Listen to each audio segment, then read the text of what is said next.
నిజంగా మనం ఏం చేసినా కొంతమంది రుణం తీర్చుకోలేము అంటాం కదా! చంద్రబాబు నాయుడు గారి రుణం మాత్రం ఆంధ్రప్రదేశ్ అండ్ తెలంగాణ ఏ రాష్ట్రంలో ఉన్న తెలుగు ప్రజలైనా, ఏ దేశంలో ఉన్నోళ్ళైనా ఆయన రుణం మాత్రం తీర్చుకోలేము ఖచ్చితంగా.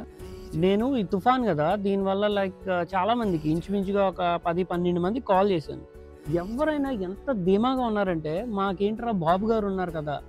ఆ ధీమా అదెప్పుడు ఎవరైనా ఒక లీడర్, ఒక గ్రేట్ లీడర్ మాత్రమే ఇవ్వగలరు ప్రజలకి.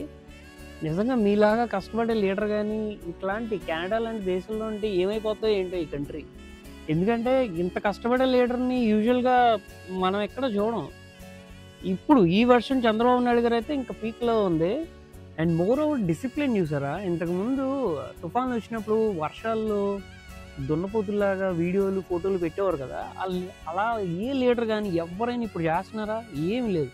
అసలు ఎంత క్రమశిక్షణతో పనిలో ఉండడానికైనా మీరు వన్ ఆఫ్ ద బిగ్ మనం అస్సలు అలాంటి